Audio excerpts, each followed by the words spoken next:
Etat, that. Purnam, completely. Abhyatmam, drawing the compassion of others by presenting oneself as always poverty-stricken. Yat, that. Cha, also. Na, not. Iti, thus. Anvitam, false. Vashaha, words. Sarvam, completely. Na, not. Iti, thus. Anvitam, falsity. Bruyat, who should say. Saha, such a person. Dushkirti, infamous. Shvasan, while breathing or while alive. Mitaha, is dead or should be killed. Translation and purport by Srila Prabhupada, continuing the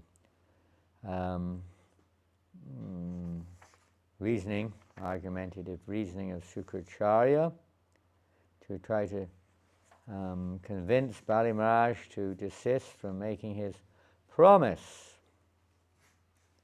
to Vamanadev. Therefore, the safe course is to say no. Just say no. Although it is a falsehood, it protects one completely. It draws the compassion of others towards oneself, and it gives one full facility to collect money from others for oneself. Nonetheless, if one always pleads that he has nothing, he is condemned, for he is a dead body while living, or while still breathing he should be killed.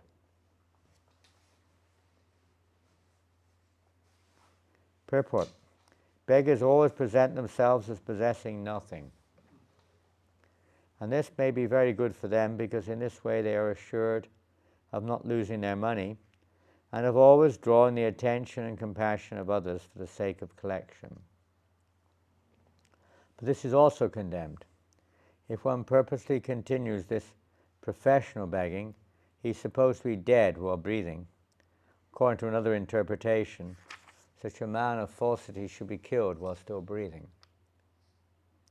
The Vedic injunction in this regard is as follows: Ataitat purnam advyatmam yan neti sa yat sarvam neti bruyat papikasya kirti jayate jainam tatraiva kanyat.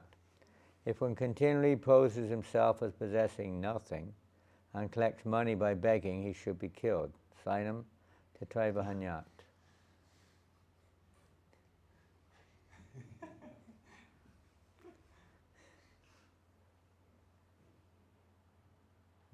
That's it. That's the end of the purport. I don't know. Anyway, he's considered as good as dead already.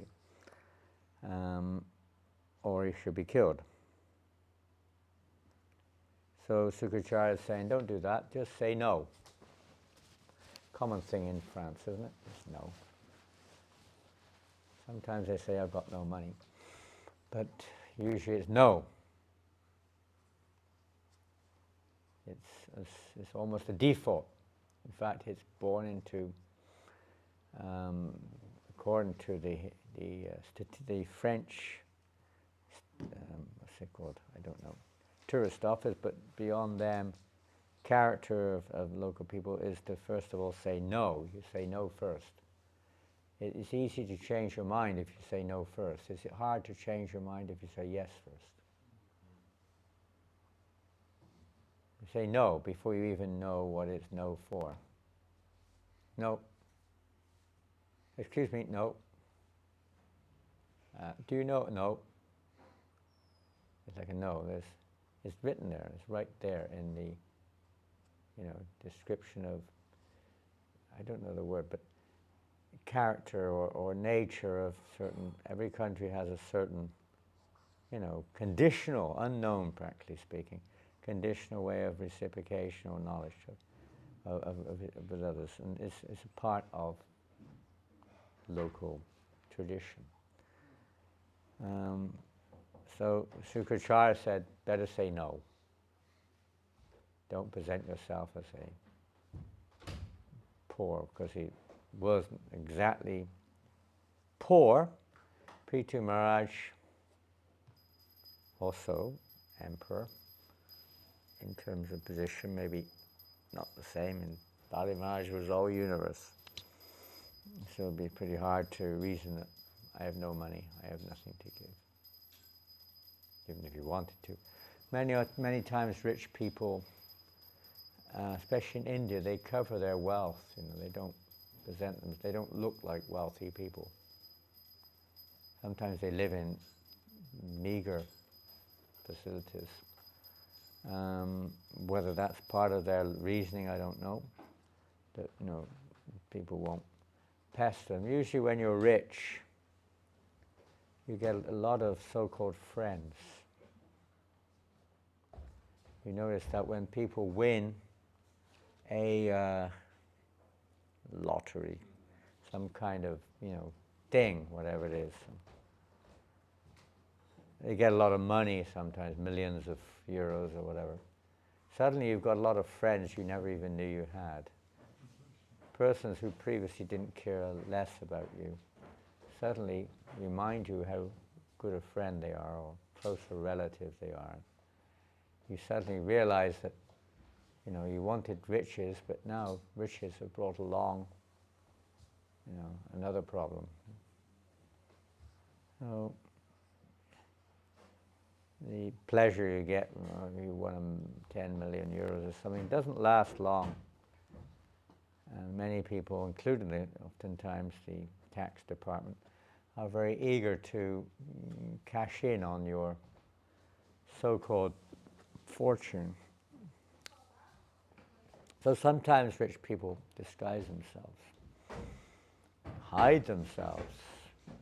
They have to protect themselves. I mean, rich people generally have very high walls around their property if they're not hiding their identity altogether. They have to hide themselves physically. They keep themselves out of the limelight in many cases. And they can't be like ordinary citizens very easily. They try to disguise themselves. But the fear is always there of loss. Huh? Yes, everyone's afraid of losing, even if your Prabhupada quotes the famous statement, even a pauper is proud of his penny. You see, isn't it? The poor people, they're oftentimes more attached than the rich people. They've got maybe they've got 2 euros in their box or in their cup. And they're super attached. Huh? They're attached. Very attached. In many cases. So this attachment and fear of loss is a very powerful thing. So he says, better say no, just straight no, using these other arguments,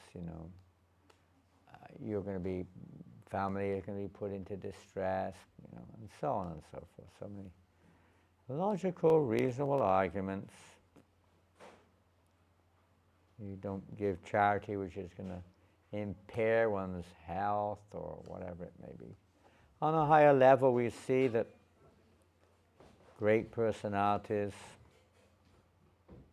for various reasons, different reasons, give charity even at the cost of their own, say, security or own health or interest, material interest, spiritual interest. Another thing, persons like King Shibi, what was his name? Ranti Dev, famous for being willing to even give up their own body for the welfare of others. Even if the other person was inimical towards them. And we even see this in sometimes persons who are inimical are willing to give. Jarasandha, I think even Duryodhana, they sometimes they respect this principle of giving to a wanting person, even if it means they lose everything.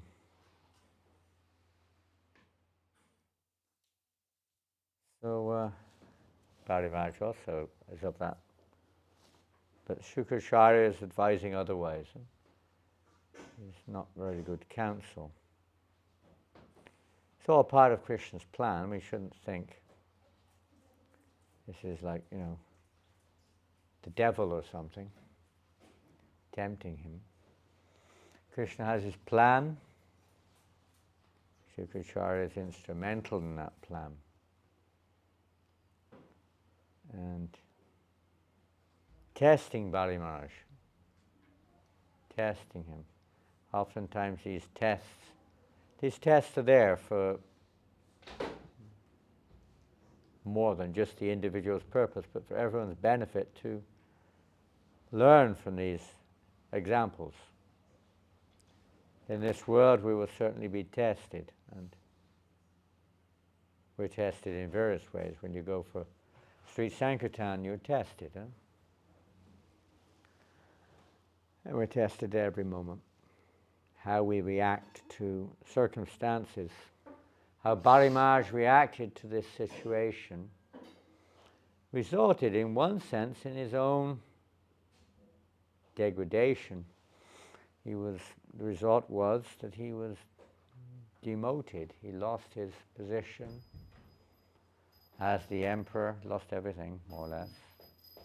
Sent down to the lower planetary systems. Jai Jai Sachi Sutra Jagannath Baladev Subhadra Radha Parasishwar Ki Jai.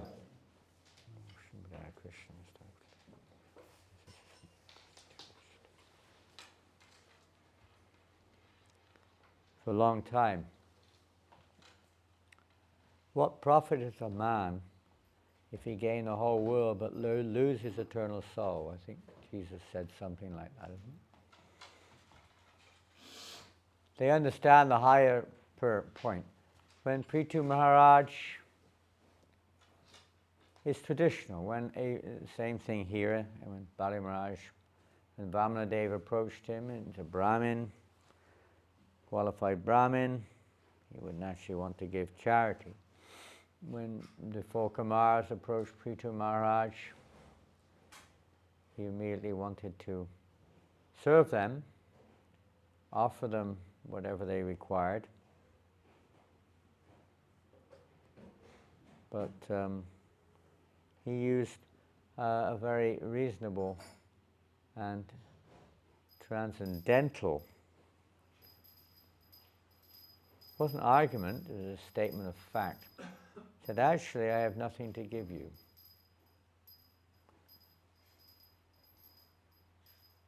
He said to the Kumars, I have nothing to give you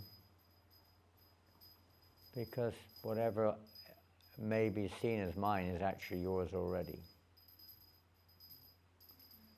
Out of your kindness, in one sense, and from the other point of view, you haven't got time to deal with it anyway, you've got more important things to do, you give the responsibility to manage the property, God's property, which is under you are the representative of God, therefore it's under your direction. You've given it to us, we lowly or lower Kshatriyas, to manage. Just like a man gives the money nowadays, maybe it's different, but traditionally you give the money to the bank, they look after the money on your behalf. It's not the bank's money. They look after on your behalf. But it's your money, by material perspective. So, yes, everything belongs to the Brahmins already. What have I got to give? It's already yours. But you have more important things to do. Peter Maharaj says, your business is more important than ours. Your business is what? Your business is what is a Brahmin's business?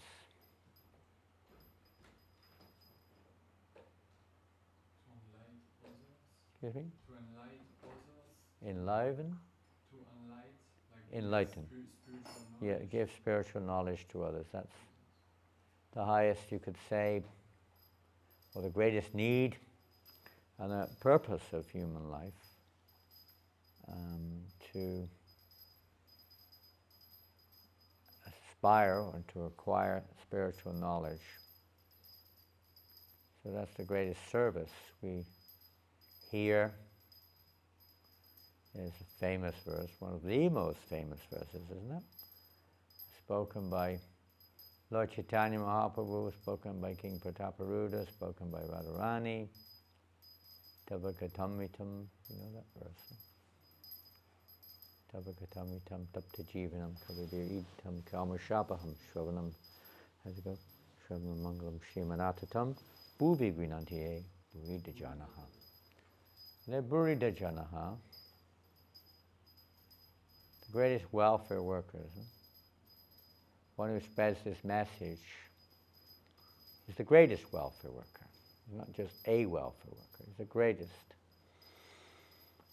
It's the greatest service one can do. Not just to make people comfortable in this world, or in the prison, to make the prisoner comfortable, but the greatest service you can do is to release them from the prison. But not just to release them, but to educate them also, so they never have to come back again. Some people may be teaching the personal path or some other path of material elevation. It seems good, but it's not the real, it's certainly not the highest welfare work. It's only relative. The absolute welfare work is to re-establish. Just to take a child, for instance. A young child, baby, not baby exactly, but a young child, maybe 1 year old, 2 years old, walking. The child gets lost from its parents, separated. We may not have had that experience, we may not have, as a parent, some of you may have had, where your child gets lost. Most of us have not had that experience in our memory, maybe previous life. But everyone knows that the child, it's very terrible situation. The child is completely lost, and the child is crying and panicking and fearing and totally insecure. And you may find that child wandering lost, and you do everything you can to try to pacify the child, but the child it cannot be pacified practically unless one's able to reconnect the child with its parents.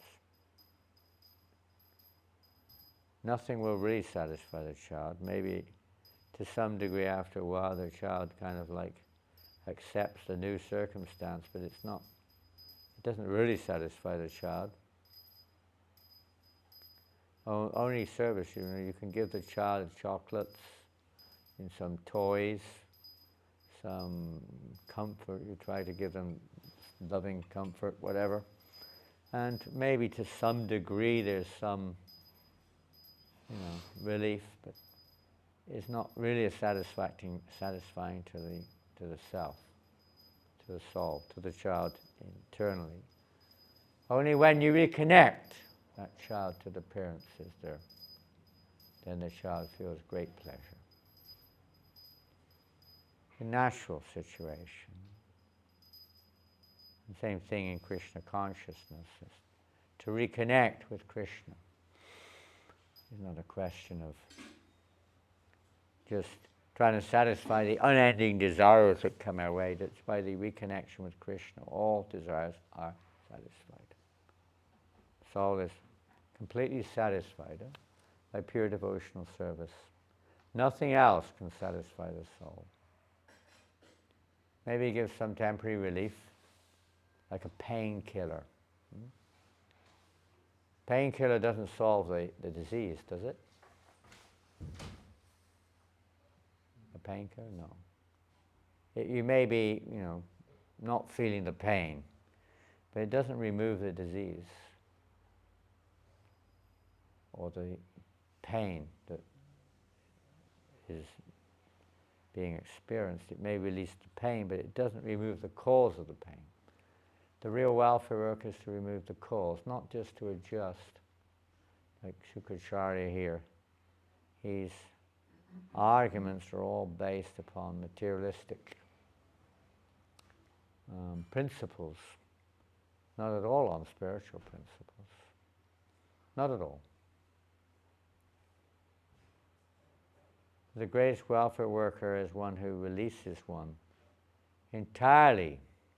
So in the Vedic literatures and the scriptures here we see also the emphasis is placed on what is materially beneficial for you. Whole sections of the Vedas, Puranas, indicate what is materially beneficial.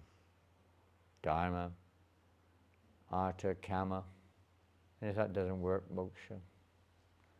But not much emphasis is placed upon the soul's real interest. Srimad Bhagavatam is spoken, delivered by Vyasadeva, particularly for the ultimate benefit of the soul. Not much emphasis is placed upon the physical,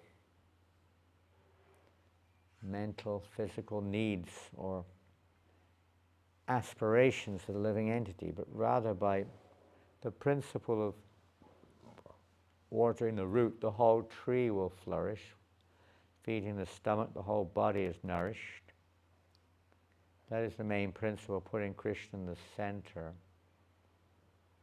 And everything is adjusted, all one's desires are fulfilled.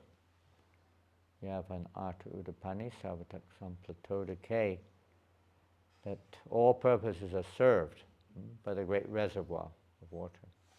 You don't need to go independently to each and every little pond, or a little water body, but the great reservoir, everything is there. So similarly, one who knows the purpose behind the Vedas, automatically all the purposes of the Vedas are basically served. Vedesha yagyeshu tapasa chaiva dhanesha yat punya palam padishtam. That whatever one gets from other processes, be it charity, be it austerity, be it religious practices of various kinds, are automatically contained within pure devotional service. After all, what is the living entity really aspiring for? Externally it may be seen, as Sukracharya's arguments here, to have good wealth, good health, power. Although most of us don't have an awful lot of experience of power, we all, and say, take pleasure in whatever little power we have, or whatever little feeling of control we have, of proprietorship we have. It's probably the most captivating. It's the most close to really imitating God, isn't it? To be the controller. I am the controller. I am the enjoyer. I'm the proprietor.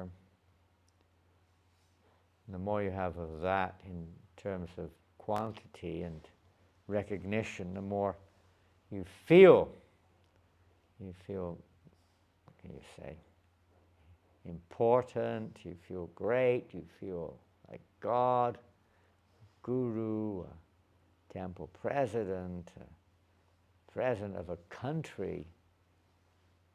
Though there's lots of problems involved, there's another kind of feeling, mundane, which urges one on. It's desire to be in the center, the desire to be the greatest, whatever. important, recognized by others, worshipped by others. You see them, even now the president comes, he's got his own plane, United States in special plane. Everyone's saluting him as he's getting in the plane. 100 bodyguards are there.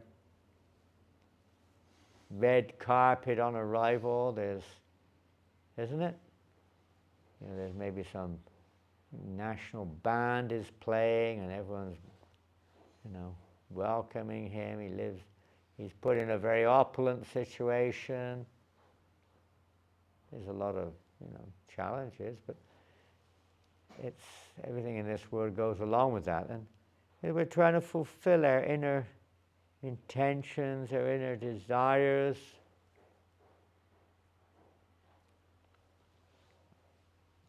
Karmically speaking, they may have attained a position like that. Bali Maharaj has the biggest, you can say, save and accept practically Lord Brahma and the Lord Shiva and a few others. He's practically attained the highest position you can imagine in this material universe. He's conquered all the planets, even the heavenly planets, the lower heavenly planets. He's conquered them all. He's the Lord of the universe, practically, at least visible universe. Pretty powerful position.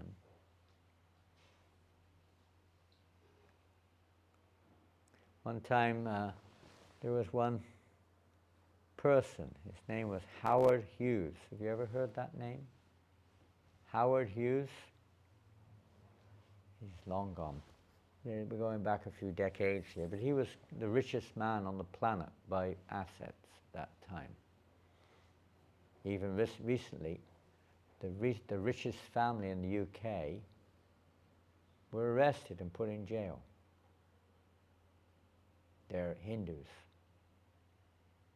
friends of our movement actually. Some of them were jailed. Humiliating. But this Howard Hughes, he was considered American, oil, I think it was oil, I'm not sure. But he was super rich. He was afraid of death. Many times this is unavoidable fear, even though you've got oil, nothing can protect you. We were hearing yesterday, isn't it? Prabhupada, no, maybe you weren't hearing, but I was listening, Prabhupada was saying this, giving an example, this very rich man, very powerful, financially rich man. This is a story. I don't say it's not true, but Prabhupada told this story, that he wanted to avoid death. So he was thinking, how will I protect myself from the Yamadutas when they come? He said, I know. I will cover my body with horrible smelling stool. So he covered himself with stool, thinking that the Yamadutas will, what a terrible smell, and they'll go away. Leave him alone. You can't avoid it. There's so many examples like that, stories given to illustrate the fallacy of trying to avoid death. No one can avoid it. In one sense, that's, if you haven't got much, you haven't got much to lose. But when you've got a lot, you can normally reason you've got a lot to lose. A lot of karma as well, and it's pretty hard to lose that. Lose one's. People will kill people to maintain their position. They'll do anything they can to maintain their position. They're afraid of losing their position. In one sense, Bali Maharaj wasn't afraid. He's willing to take that risk and depend upon, internally at least, depend upon the Lord, whatever you want. I'm not going to break my... At least he's depending upon truthfulness, in one sense, depending upon a certain degree of dharmic instruction. And Brahminical. Shukracharya is not behaving like a Brahmin here. He's encouraging his so-called disciple to tell a lie, basically. or not to tell a lie exactly, but to break his apparent promise for material reasons. Materialistic gurus are often like this. All of their preaching is to try to encourage you to, materially speaking, improve your lot, and consequently, of course, to give them praise, maybe give them wealth, the guru, recognize them, worship them, and so on. It's not the business of a guru to behave like this, quite the opposite. Business of the guru is to cut that knot, to cut that ignorance, to cut that material attachment to a business. Shukracharya certainly isn't doing it here, that's for sure. He's almost encouraging, tie the knot tighter. Don't let anyone get in the way of that. Your knot will be cut if you give him these steps or whatever he wants. If you if you fulfill your promise and give him what he wants, your knot will be cut. It will be disaster. All hell will break loose. Huh? Materialistic perception. People think like that. I remember Satsvarup Maharaj writing one article one time, Guru Maharaj, Back to Godhead. He was looking back maybe 20 years or something. The article was like how, his parents or something were saying, what is this? You're gonna regret this in the future. Giving up your studies or whatever, giving up your career, giving up your everything. You're gonna become a poverty-stricken beggar in 20 years' time. You're going to regret what you did. And he was looking back, to those 20 years or whatever it was. Giriraj Maharaj, his father was a millionaire, and he was offering him so much wealth, and Giriraj had no interest. They eventually recognized his choice, but they were trying to tempt him. There are many examples. Radhanath Maharaj tells very prolific example of that. You've heard probably many times that example. And of this misconception is born of fear. People get afraid also when somebody steps outside of their philosophy or their lifestyle, their belief systems, whether it's religious or material.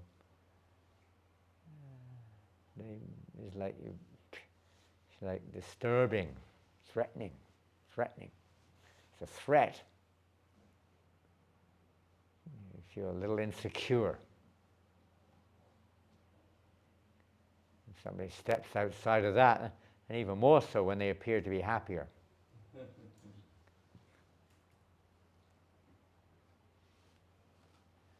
And it's a fact that the happiness that one gets from these material acquisitions, these material positions, is very shallow, and it's mixed with fears and sufferings. That same family I mentioned earlier, it's, of course they have other members of the family, but one main branch of that family only had one son, and that son committed suicide. It was devastating. Richest family in the UK, their son committed suicide because he wanted to marry someone. The family was totally against it, and they wouldn't allow it to happen. So the son gave up his life.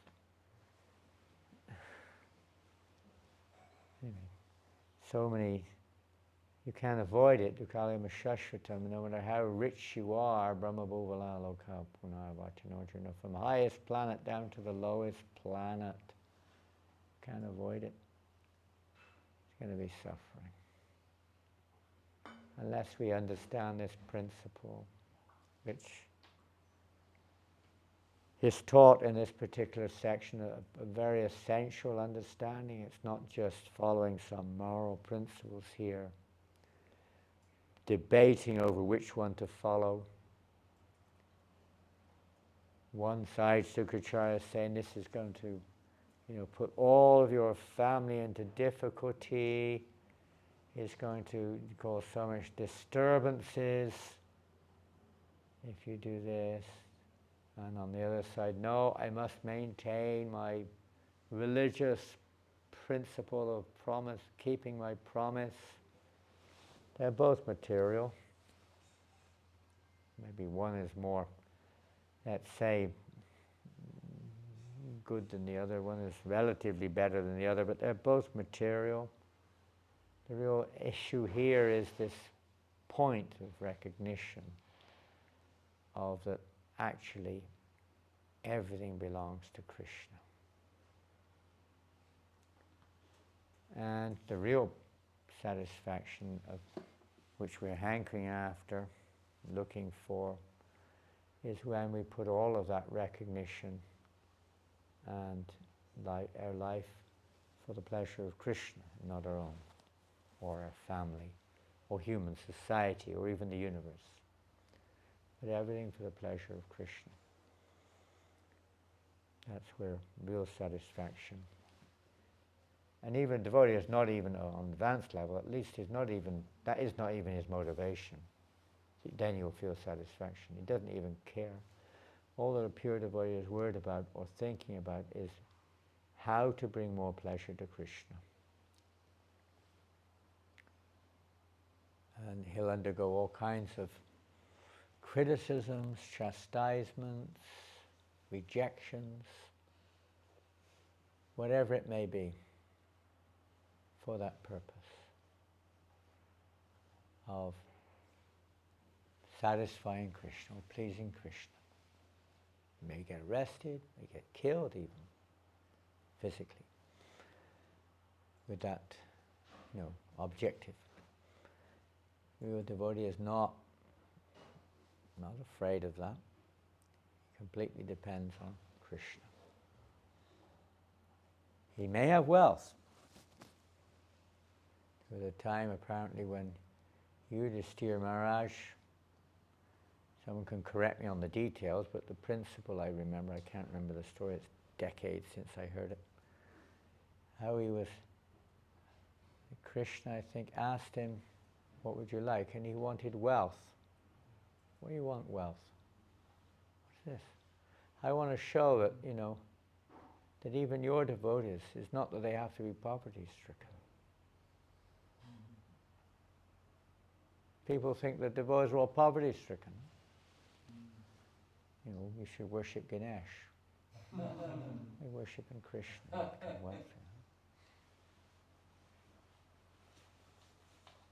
I want to show that that's,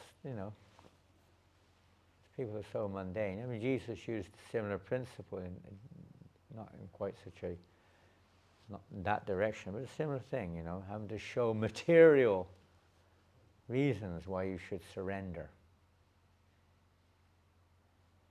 To encourage people that not all devotees are poverty-stricken. People are so materialistic, they think, if you're poverty. In Malaysia, in the 80s, when I was trying to render service there was one Christian group. They got stopped by the government, by the way, but their propaganda was, they were specifically preaching against the Hindus, because the Hindus in Malaysia are mostly simple, quite simple. They're all workers in the plantations. Not all, but these ones they were preaching to. And they were saying, look at you people. Don't you understand? Look, you're so poor, and you're worshipping your gods. This is proof you're worshipping the devil. That was, they wrote it in their publications. You should worship, it's completely against Jesus' teachings, but they were using him like this. You should worship Jesus, and you'll see. The Russian, Prabhupada cites the communists. They use the same argument, wasn't it? After communism, they starved the people, especially those who were going to the church. They held back all the wheat and the grains. You say, what's the use of your God? You're starving. You surrender to us and you see, who's the better God? Well, they were rascals. They were keeping all the food in big warehouses, and they become communists, and they start feeding them. They give them a job, give them a house, so on and so forth. It's the same thing. They use the same tactic. Certain religious people use the same tactic. They give you a wife, a job, a husband, a nice, house. Sometimes they give you, depends where you're from, they give you a pig and all kinds of nice things that you want. They were using this argument. People were buying it, People's main idea that God is there to supply my material needs, right? Why, God, I pray to you and, I've got these problems.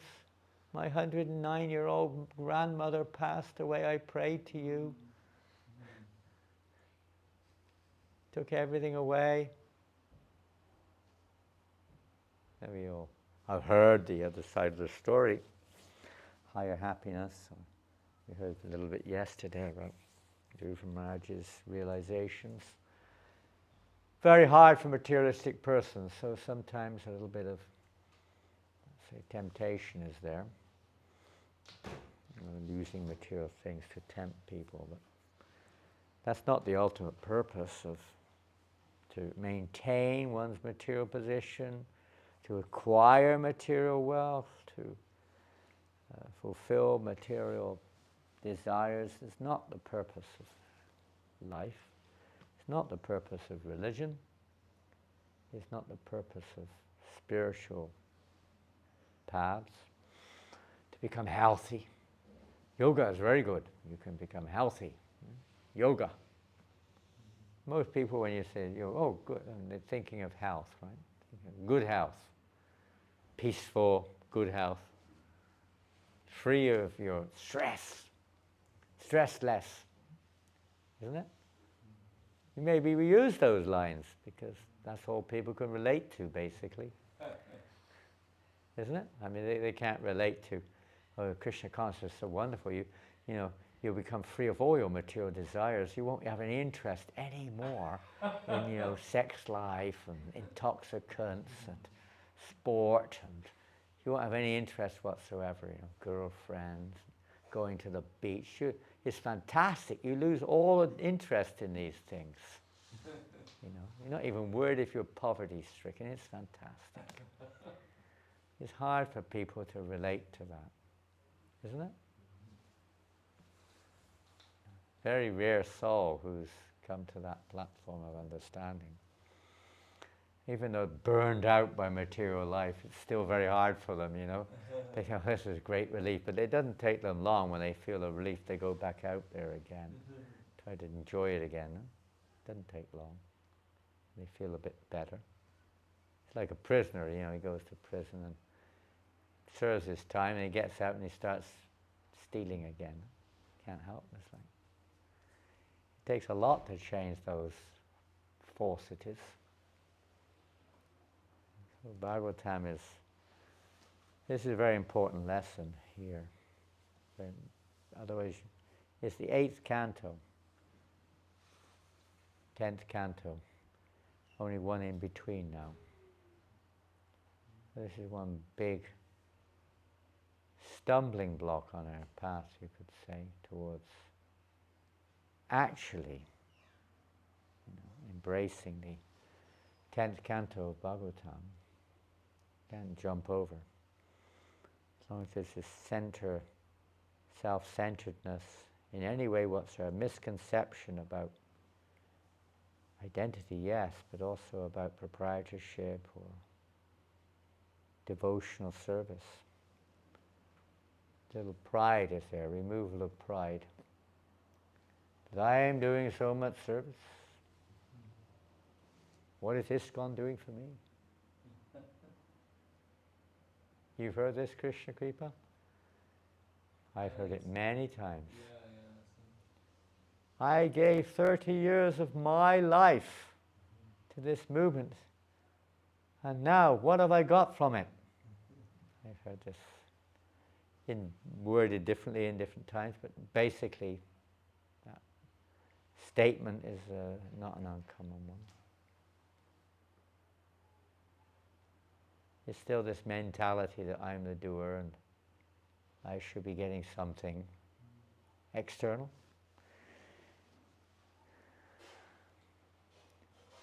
And to neophytes, of course, it is required. I mean, they're not in their neophyte stage. Some degree, it's a test. Not go down that channel; it's too big. But it's a test for a devotee, which we have to pass eventually. Can't go back to Godhead with material baggage. One has to completely give up all other shelters, all other expectations. The devotee has nothing to ask in return. Hare Krishna, Krishna Krishna, Hare Hare, Hare Ram, Hare Ram. I'm going to read the last verse and finish there because there's no purport. This is the last verse of the chapter. Srishu Narma Vivahecha Vidyarte Pranasankate Go Brahmanarte Hingshayam Nanvitang Sharchagupsitang. In flattering a woman is a good example. In flattering a woman to bring her under control, in joking in a marriage ceremony and earning one's livelihood when one's life is in danger, in protecting cows and Brahminical kosher. See, he's bringing in now a little bit of temptation, even if you are on a little higher level there. Or in protecting a person from an enemy's hand, falsity is never condemned. You can tell a lie. You can break your promise to save others, to protect others. Good argument. Yes, Pardon? It is very famous shlok in devotee circles. This in one? India. Yes. Yeah. Six situations where you can speak a lie. Six reasons, yeah. Six Yeah. situations where you can Yeah. speak a lie. See? A good one, huh? Or break your promise. Yeah. Well, unknowingly it goes on everywhere, doesn't it? I mean, unknowingly, to protect yourself, I think the biggest one is to protect what you think is yourself. Huh? Is that mentioned here? Yes.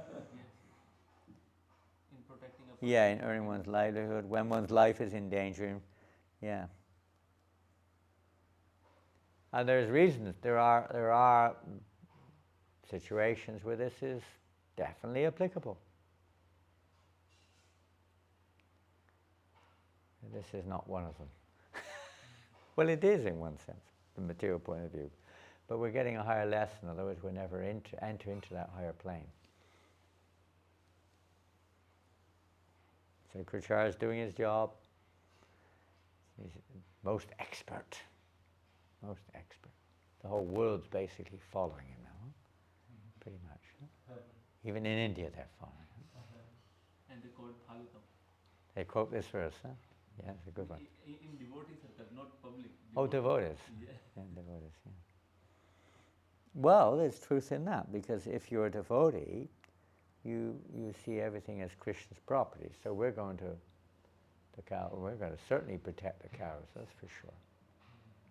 And Brahminical and other devotees. It's an injunction also. Maybe not yourself, but others you're definitely going to do everything you can in that regards. Even if you have to tell a lie sometimes. That may be there sometimes. In distributing Krishna consciousness, sometimes you tell a little lies, don't you? Yes. Vasananda? In distributing Krishna consciousness, sometimes you tell little lies, don't you? Not like. But they're not lies. Well, they're... Half-truth. Huh? Mostly half-truth. Not the Half? complete half-truth. Half-truth, okay. Half-truth. You're not from the Hare Krishna movement, are you? Sometimes the others would ask that. No, nothing to do with those guys. Who are they? Never heard of them. You don't do that, no doubt. But I mean, a lot of us in the past did do that. No, I'm not from there. Huh? I'm not from there. I didn't surrender yet, fully surrendered yet, so I'm not completely in Hare Krishna. Half truth. Half truth. In tour, you remember when we went to Harinam? There was a situation. One lady, actually, I was with Christopher. We went in the stores, and she took a book from us, but she didn't have any Lakshmi on her, so she went to the the bank to retrieve some money. And you were there with the devotees, chanting Harinam, and then she just looked at the devotees, and she said, "I hate these people. I really cannot stand them, Like every time they go on Harinam and she sees them, she gets scared and she actually goes away. And then she didn't realize we were like with them. So she looked at me and said, "Do you know them?" And she already had given 20 euros for like the stack of books. So I said, "Yeah, I know them, but they Oh, dear, dear, dear. And I said, "Please go away because they're coming now."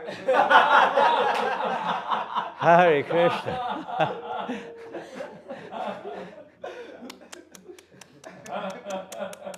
We'll take out of your squad. Then she'll open the book and see a picture of those people in the book. So yeah, sometimes you do this. My goodness me. Whoa. You better not go back to tours again. She'll be looking for you. What to do? Hare Krishna. Hari Bol. Any questions? Yesterday we were reading from Krishna book Agasura last time. Last night. Yeah. And in this pastime, the Agasura is emphasizing the anartha of cruelty. And it was explained in some article on ISKCON Desire Tree that this chapter is relevant for those who are not spreading Krishna consciousness are actually cruel. Those who are not what? Trying to share this Krishna consciousness. women Okay. are cruel.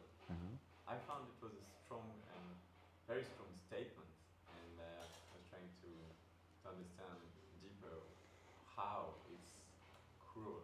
How it's cruel? Those who are not, are you referring here to people in general or to devotees specifically? Or both? I can't remember. Maybe it's devotees. I know like a section of the purport that answers that question precisely. So it's in the items of knowledge when Prabhupada explains the non-violence, and when the Mataji was giving the class, I was going to quote it in the questions and answers, but of course there wasn't any time for questions and answers. But I put it in my blog anyway. People in general are trapped by ignorance in the material concept of life. They perpetually suffer material pains. Go slowly, I can't hear. Oh yeah. People in general are trapped by ignorance in the material concept of life, and they perpetually suffer material pains. So unless one elevates people to spiritual knowledge, one is practicing violence. One should try his best to distribute real knowledge to the people so they may become enlightened and leave this material entanglement. That is non-violence. The Prabhupada emphasizes this point in many places about material knowledge, unless it's connected to spiritual elevation. And that's one of the reasons Narada Muni chastised Vyasadeva. Right. Unless it's connected, you're doing disservice. You're not actually helping people. You're misleading. The various demons who appear in Krishna Lila, beginning with Putana. Putana is the false guru, which can be seen by, you can say, even by the parents who really, in most cases, do not. Child needs affection. A child, no doubt, needs many things. But ultimately, the purpose behind it is to give that child a chance for salvation, for spiritual elevation. But the parents don't do that, therefore they're being cruel to their child.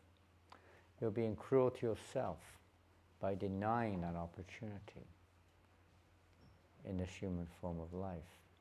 Everything save and accept, reconnecting. It's like almost denying that child. We gave the example of the lost child earlier. Denying that child has a parent. It's pretty cruel. you know. The child remains an orphan forevermore, and you say, no, you never had a parent. Doesn't exist. Or your parents, me, or nothing, or something which is not. It's not right. Cruelty means an act which brings suffering to the other. Knowingly. Unknowingly also, but especially knowingly. And this is systematic, a systematic propaganda to keep people in this world of birth and death. Some even times, I don't say modern times necessarily, you never know, consciously aware of this, purposely keeping people away from pure God consciousness. These are these demons, like Agasura. People may not be so conscious like that in general. They're agnostic or atheistic or materialistic, religiosity, cheating religions.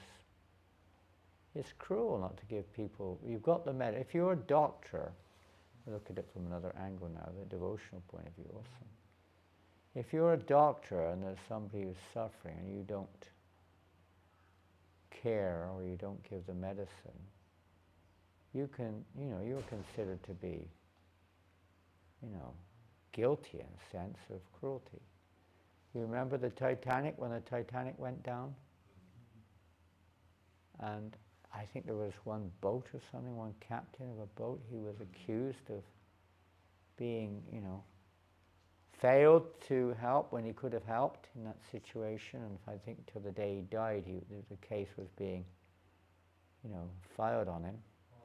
And when he died, they found out he was innocent or something. But his whole life was like that.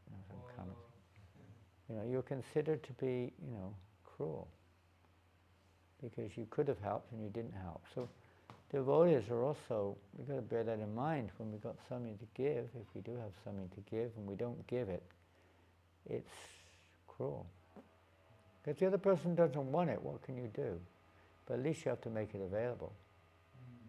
The doctor tries to give the medicine, the other person runs away, what can you do? At least he's doing his job, doing his duty.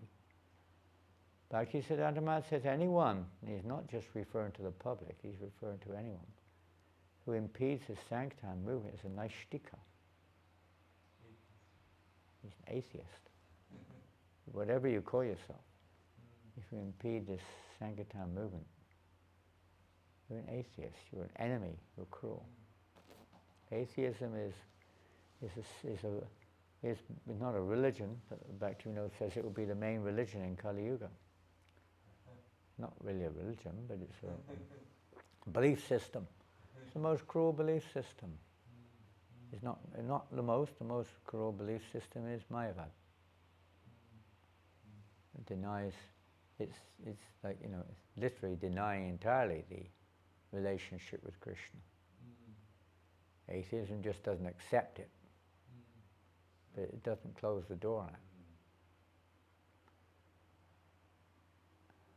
But Mayavada is a philosophy of total denial, total removal. It's very cruel to the soul. Our eternal relationship with Krishna is a loving exchange. It's denying the very existence of everything in relationship to that. Atheism, they do at least have a perverted reflection of loving exchange between themselves, so there's still some reflection there. In Mayavad, there's no loving exchange. There's no rasa at all. It's just you. Nothing else. How's it doing this morning? How's it doing? How are you getting on, Brahman? Brahman 1,700,000, how are you? Nice to see you this morning, Brahman 1,699,000. There's no relationship there at all. None. God doesn't exist.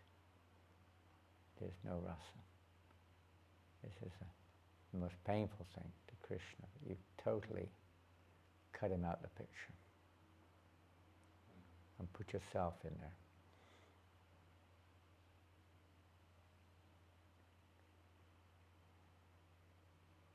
Very little chance of any change taking place. Do we get a karmic reaction for the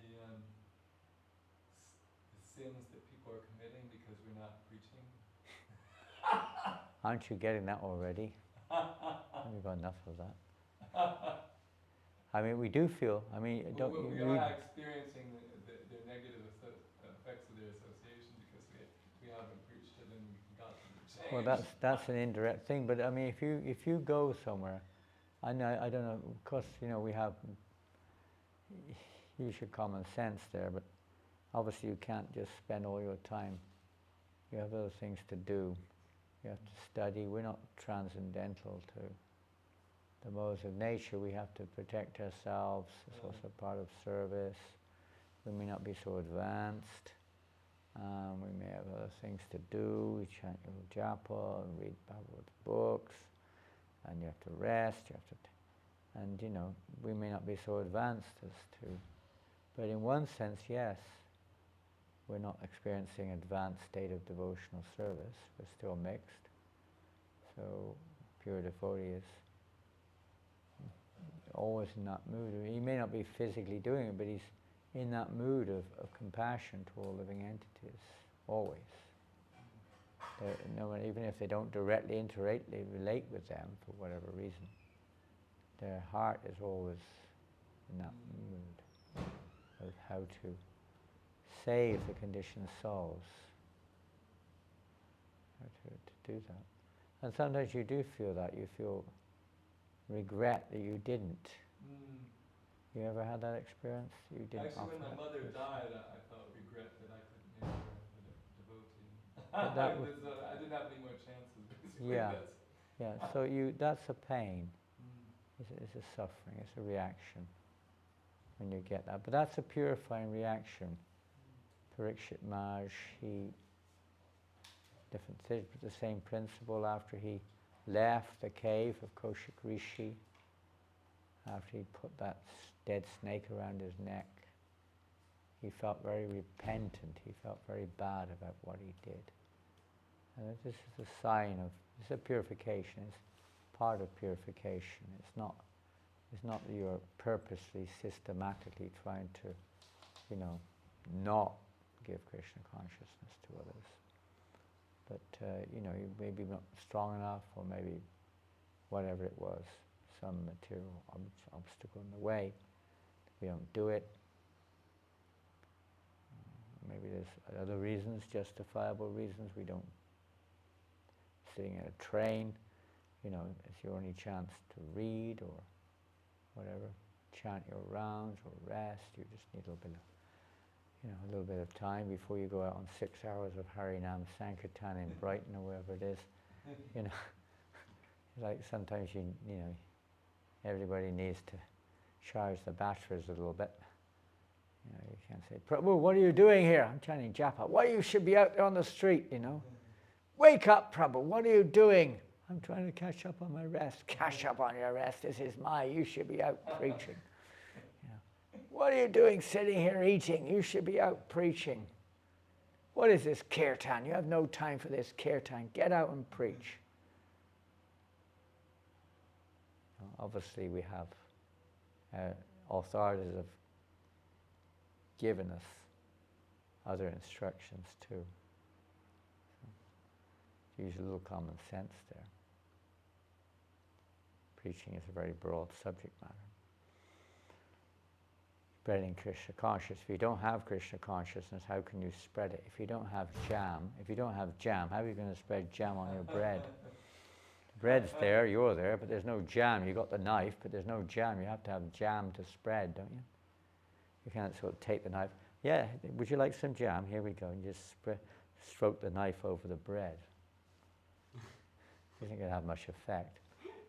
You've got to have it, Other things are very important too.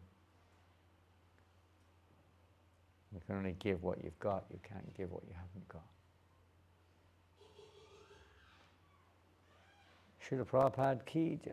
Gaur Premanandi. So tomorrow is a different chapter. I think that today devotees are coming from Mayapur. Some of the brahmacharis are coming today. Did you know that? Isn't it? Is it still the case? From Atlanta, no? Huh? Atlanta. With Bhakta Christopher. Huh? With There's supposed to be 3 of them are supposed to be coming today, and 1 will come tomorrow.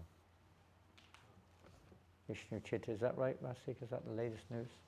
Rasika and Vishnu Chitta Prabhu will come tomorrow. The other 3 are coming today. Because they want to go on Harinam. I'm not sure if that's their reason or not. Yes, one of them, yeah. Okay, well, it'd be Because nice. Vishnu if they- Chitta, he hardly ever went on Harinam. He's like a manager